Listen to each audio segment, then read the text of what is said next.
Alright, magandang umaga mga ka-Johnny. Welcome back. Ito po ang inyong lingkod kay Johnny ng Johnny Tortiba. At ito ang Johnny Dip. Usapang utang, usapang ola. So sa mga newbies, please subscribe, like, share, hit nyo na yung notification bell para sa mga update natin sa mga online lending apps, review, at kung ano naman mga usapang tinatalakay natin dito about sa online lending. Baka masagot natin. Ito, nabalik na tayo sa umaga na pag-upload, paggawa ng video. So yun mga ka-Johnny, sasagot ulit tayo. Session na ha, hindi nakagawa kagabi kasi nga pagod ako sa trabaho, daming ginawa. So yun mga ka-Johnny, ito po muli, babalik muna tayo sa tanong at sagot sa mga comment sections. Kaya kung may mga katanungan kayo, doon na lang po sa comment section sa mga videos natin, baka sakaling madaanan natin. Payo ko lang din yung mga natanong, yung mga nagtatanong na minsan ko na nasagot ng mga datihan na, magbibigay daan lang po na tayo sa mga magbibigay daan tayo sa mga baguhan na first time magtanong dito, para paiba-iba naman yung mga tao na tutulungan natin. Pasensya na kung yung iba na madalas na mag-comment at yung iba na pa balik-balik dito, yun na, ibigay natin yung iba na gusto magtanong. Okay, simulan natin dito kay Liquid 1999. Shoutout po sa'yo. Good day. This is Kiel Rivera, Head of Legal Account Executive. This message is to understand what legal action or case will you face in the court. This is in accordance to Article 315 of the Revised Penal Code of the Philippine Constitution, Estafa case and small claims cases, etc.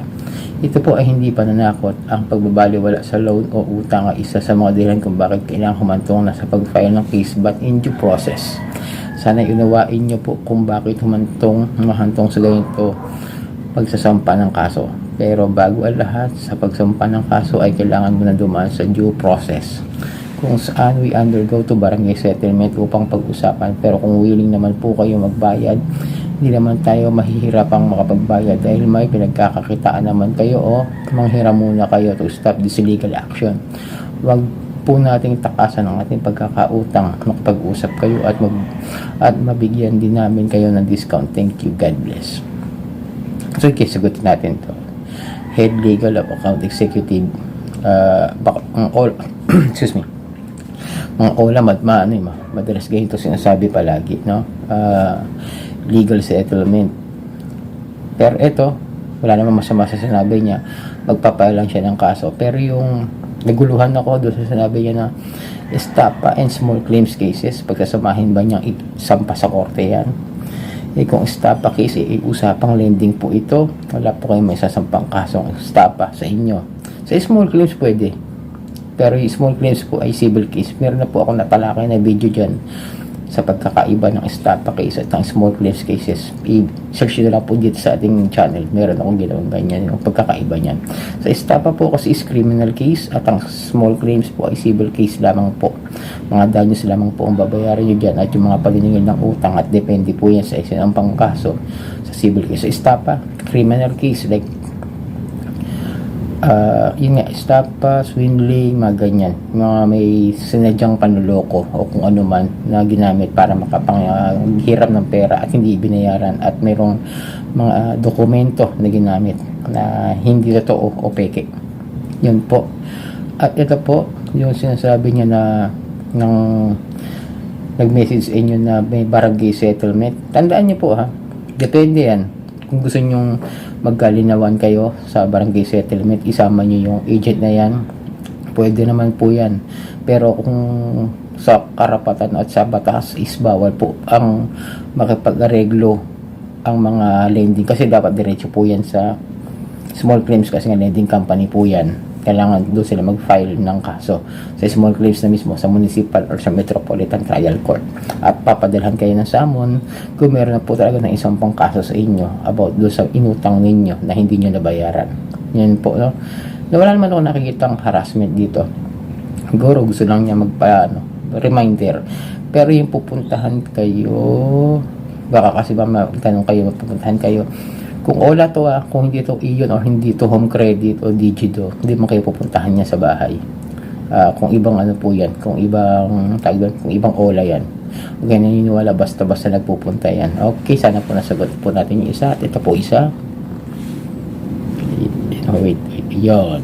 Medyo lumitbigla. Ayan. Sige, okay. Shoutout po. Heno Beba Basamot 2726. Totoo po ba nagpapadala ng demand letter, sir? Shoutout po sa iyo. Depende po yan. Ano po ba yung ola ninyo? Kasi ang mga nagpapadala ng demand letter, ako by my experience, no, is Ion Lending Company. Digido, pag nagpunta sa inyo, meron din papel yun eh. May nasa parang sobre, bukod sa tarhetang papel na maliit na kung saan nyo mayroong contact number ng agent na kakausapin ninyo. Yun po. Tapos meron yung papel na nakasulat doon. Demand letter na po yun, automatic. Kahit sabihin nyo walang notaryo yan, basta ang isang nagpapautang ay naniningil na mayroong sulat, demand letter na po yun. Pwede po kasi nilang gamitin yan. Just in case magsampa sila ng kaso ng small claims court. Sa small claims court. Yun po yung collection of sum of money. Yun lang naman po. Wag po kayo matatakot sa mga demand letter sa mga kaso. Kasi kung civil case, wala po kayong kasong kriminal at makakakuha naman po kayo ng mga karapatan ninyo. At saka wala nang abogado yan pagaling sa small claims court.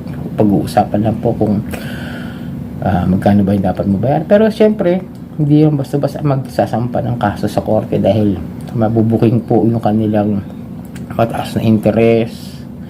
Diba ba yan? Kung ano na mga ginagawa nila sa paniningil, yung unfair debt collection practices. Yung demand letter, okay lang yan. Tanggapin nyo o hindi. Pag hindi nyo tinanggap, balik-balikan kayo nyan. Pag tinanggap ninyo, ganun din naman po yan. Demand letter, ipunin nyo lang. Kasi meron man kapapayo na wag daw kunin, wag ilisip para di raw kulitin. Kung niniwala dun. Kasi ako legit ako, nakakuha na ako. Ewan ko doon sa mga yun, mga nagkukwento na hausyaw yata. Walang alam yata yun sa mga yun. No? May mga nakikita ko sa page na ganun eh. Hindi ko alam kung ano ba yung natututunan nila sa iba kasi hindi naman nila na-experience pero kung makapagpayo, kala mo naranasan. Yun na, ako ang experience ko kasi naranasan ko yan kaya alam ko. Pangatlong tanong mga kadyani. Shoutout po sa iyo, lovely Dayan Banik. Banik ba o Baniked? Yun na lang po hindi natin. Basta lovely Dayan Baniked. 7570. Shoutout po sa iyo. Sir, ask ko lang din po, nagpo-post din po ba sila sa social media ng ID at yung face recognition? Salamat po. Mga Ola? Yes! Nagpo-post yan.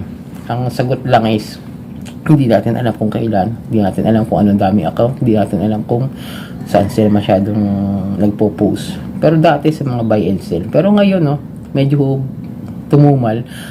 Puro dami account ang mga ginagamit nila. Sa recent experience ko, ako nalaman ko lang paano ako na-post through messenger, spam messages. Tapos ginawa na ako ng GC, tinag yung mga friends ko. Yan po. Tapos doon ko lang na-research na nakapost na po pala ako sa isang agent doon nang inisa-isa ko yung mga agent na mga profiles nila. Hanggang ngayon nakapost pa rin po. Kaya nag-report na ako sa Meta, sa Facebook na di ako tinatanggal. Ewan ko. Ewan ko dito kay Meta kung anong problema yan. Bakit may report na malinaw naman yung pagkaka-report ko namin nung nakalagay na inappropriate things tsaka harassment. Hindi man tinatanggal. Siguro dahil kulang sa report ng mga pero hinayaan ko na lang. Hindi naman totoo yun kasi may ebidensya ako na sila yung mga nangaharas. Hindi naman ako yung scammer. Hindi ko lang nabayaran. Wala pang due date yun mga kadyani. Wala pang due date yun mismo. Wala pang saktong due date. Na-post na ako. Kaya matigas sa mga mukha ng mga yan. Hindi rin ako kaya doon papatakot sa mga yan. Ganyan nga. Pagka na-post kayo, save nyo lang kung may makikita kayo. Save nyo lang po. Then, ipunin nyo yan para kung sakali mag-file kayo ng complaint, magagamit nyo po yan. So yan, ito po ang inyong lingkod. Kaya dyan na dyan, Tortibet, ito ang Johnny Depp. Usapang utang, usapang wala.